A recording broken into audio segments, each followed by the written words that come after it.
Welcome to the Shield Your Business from Chaos podcast,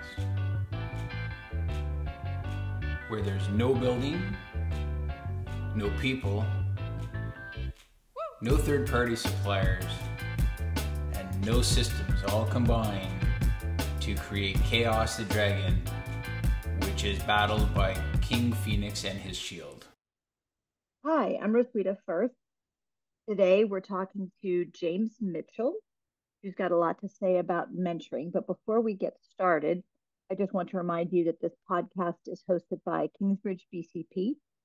Kingsbridge has been in business since 1983, providing business continuity software. If you haven't already, please check them out and go find our podcast wherever you listen to yours. All right, James, thanks for joining us today. It's really a pleasure to speak with you. We've known each other sort of distantly for a long time, and I had the pleasure of listening to you present at the Association of Continuity Professionals Greater Houston chapter yesterday, and I'm excited to be hearing more about your views on mentoring. Welcome. Thank you. Very good. I very much appreciate being here with you. And in particular, I appreciate the opportunity to talk about mentoring. I think that it is, quite frankly, one of the greatest needs in our profession. Probably in most people's professions, generally, it's one of the greatest needs, but it's also a need that goes largely unmet because people don't know what to do and they don't know how to ask for it. So very much appreciate the opportunity to talk to you today. Glad you're with us. So tell me a little bit about your business continuity background before we dive into the topic itself. So honestly, one of the things I'm most proud of when it comes to my background in business continuity is, particularly in the greater Houston area, there are three large industries. You've got healthcare, you've got the energy sector, and you have the investments industry. And throughout the last decade and a half, I've had an opportunity to work across all three of those industries, leading teams that are both local as well as international teams as well. And a lot of those experiences are what have shaped my views of mentoring, not only because I think it's important for people's professional development, but given the history of the last decade and a half here in the Houston area, Hurricane Harvey, the ice storm of 2021, the pandemic that affected all of us, you have the opportunity to see the impact of those events on your team, both personally and professionally. And I think this is where mentoring really comes into play. Appreciate that perspective. So tell me a little bit more about your approach to mentoring. So I would say that at a very base level, the thing that matters most is you actually have to genuinely care about people. I don't believe this is something you can fake. And so before you get to the point where you're looking at, okay, well, what are the technical things I should do if I'm going to mentor somebody? And what are the steps I need to take? I would say just at a very fundamental level, you have to care about the people that are on your team. You have to care about your colleagues, and you have to care about the people who are in your profession. Not just the professional development side, but understanding that there's a whole person there that has a professional life and has a personal life, and you have to care about all of those elements before you can effectively mentor somebody. Use King Phoenix and Shield with its mapping, its dashboards, its permissioning, its dependency mapping, and its automatically redacted plans to shield your business from chaos. KingsbridgeBCP.com. Okay, so yes, you absolutely have to care about the whole person. And I think it's very noticeable if you have a mentoring situation. Let's say it's a company guided program and certain managers or directors are told you have to have someone to mentor, part of your job responsibility. And the ones that aren't invested in that don't really believe or feel like they have the time for mentoring, I think that really shows in their interactions with their mentee. I've had both. I've had excellent mentors, and I've had some that were doing it because they had to, and they weren't really interested in that. And you can definitely tell the difference. I agree. I think you can tell the difference between somebody checking boxes on a form they've been given, talk about these subjects, discuss these particular things in this particular way, versus somebody who actually takes a genuine interest in your development. One of the interesting questions that has come up is when you're looking at mentoring as a leader, so mentoring your staff, one of the things I always say is you have to have somewhat of a selfless approach to mentoring, right? You can't look at mentoring as something where you're trying to figure out, what am I going to get out of this? How do I benefit from this? To do it effectively, it really needs to be very selfless in nature. But when you are mentoring your own staff on your team, you do have somewhat of a division in your thinking, because you are trying to accomplish certain goals with these people, and you are trying to achieve things for the company as well as for your department. But regardless, and I've said this to every team that I've led, I want them to develop as far as they possibly can in their careers. And that may mean within the company where we're located, you may surpass me. Or it may be that I can't give you the opportunities that your skills warrant. And I need to, as a part of that mentoring, encourage you to go elsewhere to continue developing your career. And as a leader and as a mentor, I have to be completely comfortable with that. So for people who didn't see yesterday's presentation, but I'm reflecting on it, I really appreciated your perspective on how to sort of get started being a mentor, and mentoring in a helpful way. And you had brought up several points that you find critical to that process. Would you share those with us? No, absolutely. So as I'd mentioned before, you at a fundamental level, you have to value the people that you're trying to mentor. And there are several things that, as a part of valuing those people, you need to ensure that you're going to focus on. One of those is understanding that people actually want to feel valued. If you are trying to mentor someone and they can see that you don't see value in them, and you can communicate that in many ways. You can communicate it through not giving time. You can communicate it through being distracted while you're supposedly trying to mentor them.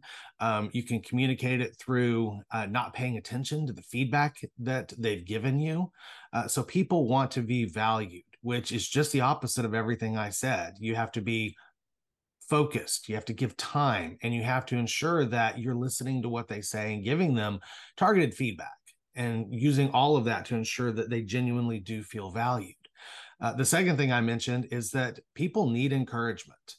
I think that throughout the pandemic, we have really come to understand that people are dealing with a lot of things in their professional and personal lives, and they are discouraged, and they need someone to come along and encourage them. And as a part of the mentoring process, sometimes you do have to say some difficult things, but you need to be there to encourage. So people need to be valued, they need to be encouraged, but it's also important to understand that people, generally speaking, are naturally motivated. If someone has approached you and said, I need to develop my career, I need professional mentoring, they have already demonstrated a level of motivation when it comes to that mentoring process that needs to be recognized, that they are motivated, that they are desirous of receiving that motivation from you. But then finally, it's also important to understand, as I said before, that many people are discouraged and are needing encouragement. They need to be lifted up. They need to be built up. I don't think people lack for having other elements in their lives, whether it be their manager, whether it be something in their home life or coworkers. People don't lack for sources of discouragement. And as a mentor, you need to be that source of encouragement to people. Thank you.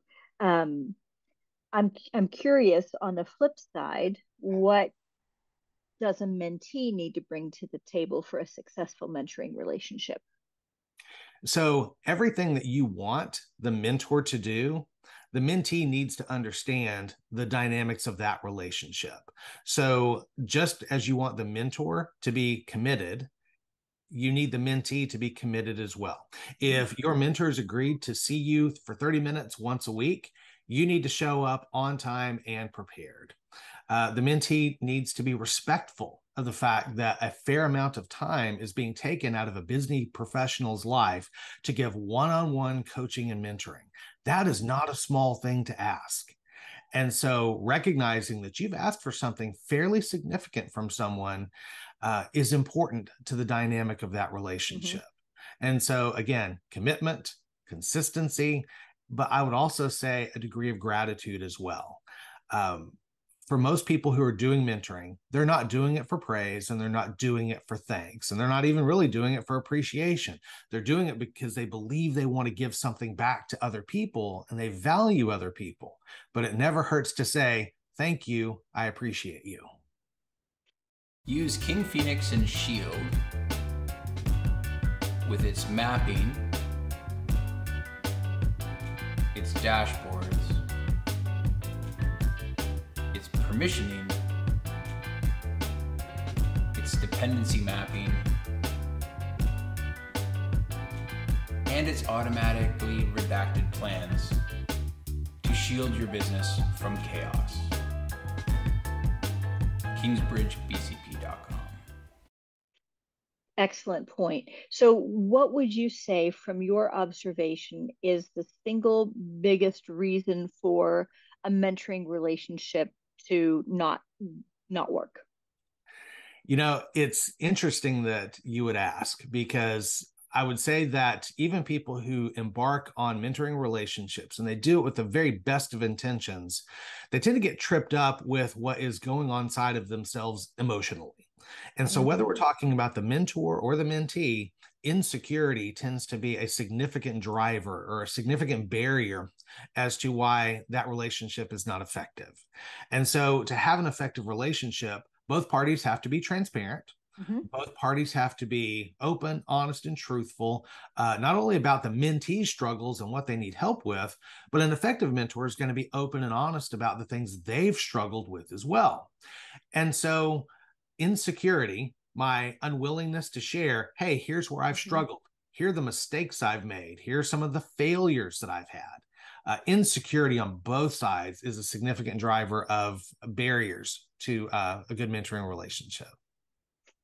That makes a lot of sense. And I would assume that the same can be said for ego, and that they're tied together. Either too much ego or not enough ego.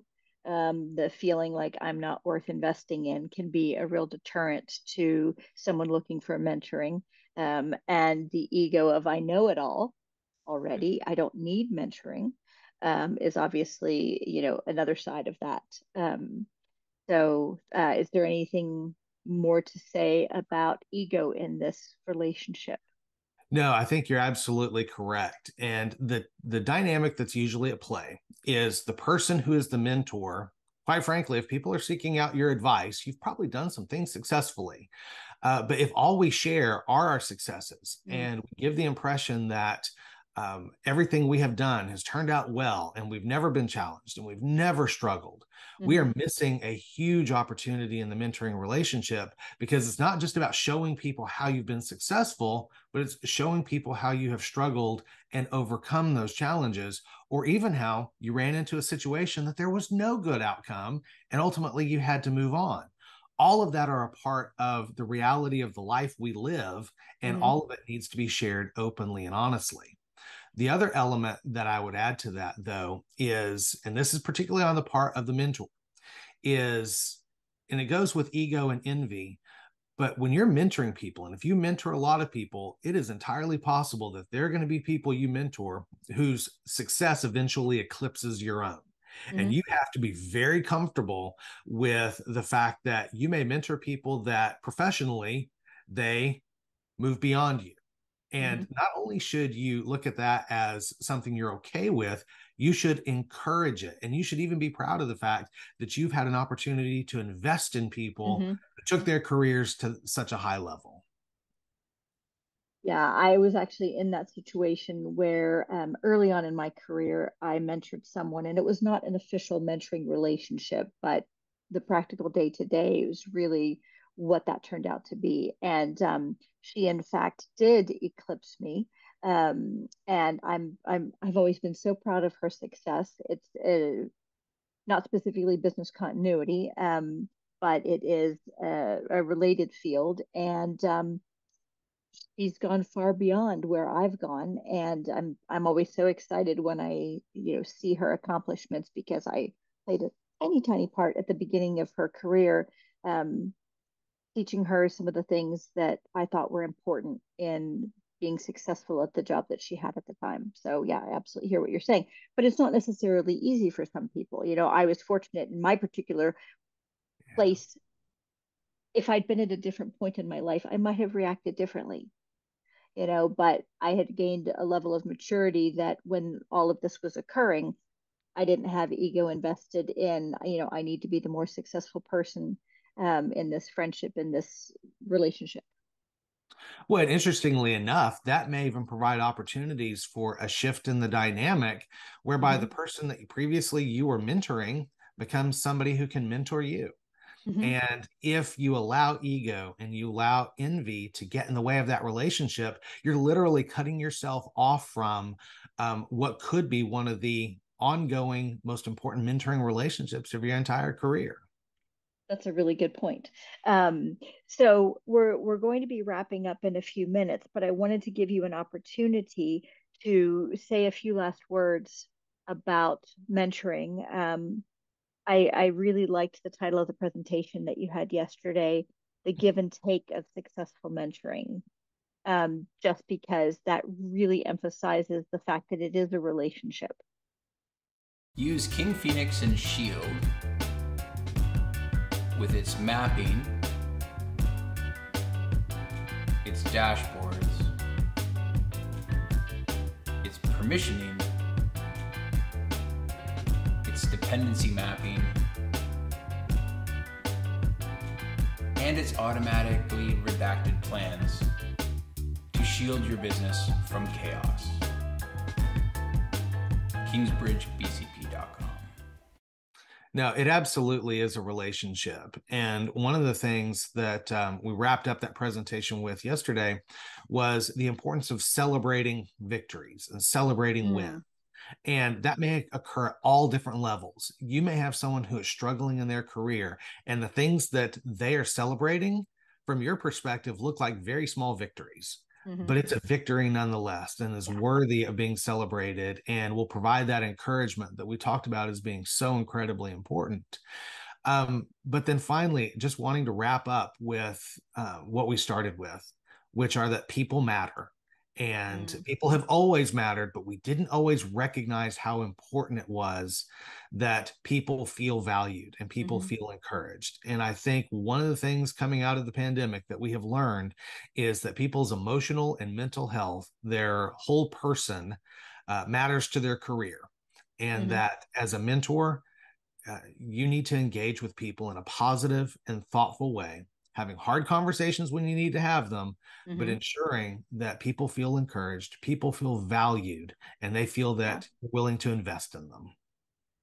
Thank you. Those are some great final thoughts. I really appreciate your time today. This has been an engaging and interesting conversation. I hope our audience thinks the same. I would love to have a conversation with you again, either about this topic or a different topic. You have a ton of experience. There's a lot about business continuity that I think we're both passionate about that we could share, and hopefully our viewers and listeners would find value in that. So I'm extending an open invitation to you that as you have time, I'd love to set up another podcast at a later date and have you as a guest again. Perfect. Well, thank you for having me, and I look forward to continuing the conversation. Thank you, James. You have a great afternoon. And to our listeners, remember you can find Kingsbridge Podcast wherever you find your podcast entertainment. All right. Thanks again. Thank you. Okay. Bye-bye.